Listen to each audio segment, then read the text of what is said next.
মৌচাক বিবিখানা পিঠা। এই পিঠাটি অসংখ্য জালেযুক্ত হয় এবং দেখতে অনেকটা মৌচাকের মতো বলে হয়তোবা এই পিঠার নাম মৌচাক বিবিখানা পিঠা হয়েছে। মোস্ট ভাইরাল একটি পিঠা, বরাবরই আমার ভাইরাল রেসিপিগুলো ট্রাই করতে অনেক ভালো লাগে। তো ভাবলাম এটি কেন আজকে আমি ট্রাই করব না, তাই এটি ট্রাই করেই ফেললাম আর রেসিপিটা আপনাদের সাথে শেয়ার করছি। আর এটি কিন্তু আমি প্রথমবারই ট্রাই করছি। এখানে শুরুতে আমি 1.5 কাপ চিনি নিয়ে নিয়েছি আর এটিকে গলিয়ে একটি ক্যারামেল রেডি করেছি। এই ক্যারামেলের মাঝে আমি ফুটন্ত গরম পানি দিয়েছি 1 কাপ এবং 1/3 কাপ। আর এই ক্যারামেলের পানিটাকে আমি ঠান্ডা হতে দিয়েছি। এ পর্যায়ে একটি বাটিতে আমি 3টি ডিম নিয়ে নিয়েছি আর এর সাথে অ্যাড করছি 3 টেবিল চামচ পরিমাণ কনডেন্স মিল্ক। এই কনডেন্স মিল্কটাকে আমি ভালোভাবে ডিমের সাথে মিশিয়ে নিয়েছি। এ পর্যায়ে আমি নিয়ে নিয়েছি আটা। এখানে আমি 1/2 কাপ এবং 1/4 কাপ পরিমাণ আটা নিয়েছি। আটাটাকে আমি একটি ছাঁকনির সাহায্যে চেলে নিচ্ছি। তার সাথে অ্যাড করছি কর্নফ্লাওয়ার। এখানে কর্নফ্লাওয়ার 1/2 কাপ এবং 1/3 কাপ নিয়েছি।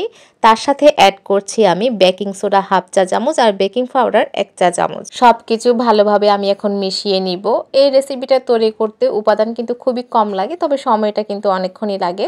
আমি এটি প্রথমবারে বানিয়েছি। আমি খুব চিন্তায় ছিলাম যে এটি আসলে ঠিকঠাক মতো হবে কিনা। আলহামদুলিল্লাহ প্রথমবারে আমি যেভাবে ট্রাই করলাম সেটি যে এতটা ভালো হবে সেটা আমি নিজেও বিশ্বাস করতে পারিনি। সবকিছু ভালোভাবে মিক্সড করার পরে আমি এখানে অ্যাড করছি ক্যারামেল পানিটা। তবে ক্যারামেল পানিটা কিন্তু কুসুম গরম অবস্থায় আছে। এটি দিয়ে আমি ভালোভাবে এটিকে মিক্সড করে নিব। এটি একটু সময় সাপেক্ষ ব্যাপার। এটি ধৈর্য ধরে খুব স্মুথলি ব্যাটারটা তৈরি করে নিতে হবে। একটু সময় লাগবে এখানে। খুব সুন্দর করে আমি ক্যারামেলের পানিটা এখানে মিক্সড করে নিয়েছি। আপনারা দেখতেই পাচ্ছেন কত সুন্দর একটা ব্যাটার হয়েছে।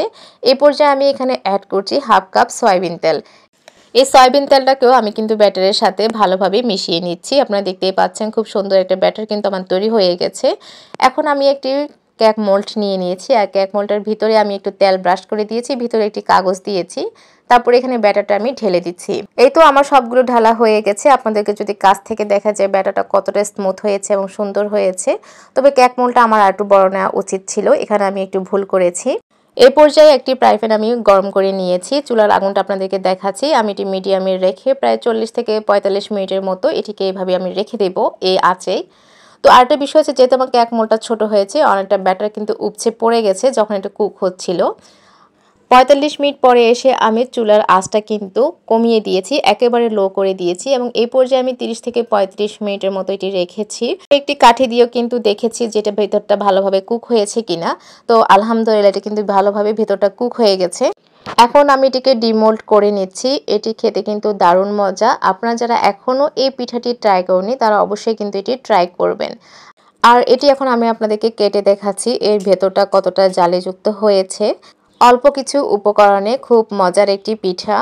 এই যে দেখুন এটি কতটা জালিযুক্ত হয়েছে আর এটি কতটা সফট হয়েছে। এই পিঠাটি কিন্তু আমার পরিবারের সবাই অনেক পছন্দ করেছে আর ভাইরাল জিনিসগুলো সবসময় ট্রাই করতে আমার ভালো লাগে। তো এটিও ট্রাই করে ফেললাম, আলহামদুলিল্লাহ অনেক ভালো হয়েছে। আর আপনাদের যদি কোনো পছন্দ থাকে যে কোনো রেসিপি আপনারা আমার মাধ্যমে দেখতে যাচ্ছেন, তাহলে সেটি অবশ্যই আমাকে কমেন্ট করে জানাতে পারেন। তো আজকের রেসিপিটা কেমন লেগেছে সেটি অবশ্যই আমাকে জানাবেন। আর যারা যারা এখন এই পিঠাটি খাননি তারা এটি দ্রুত বানিয়ে খেয়ে ফেলুন। আজকে এই পর্যন্তই। সবাই অনেক ভালো থাকুন, সুস্থ থাকুন, আমার জন্য দোয়া করবেন। দেখা হবে অন্য কোনো ভিডিওতে। আল্লাহ হাফেজ।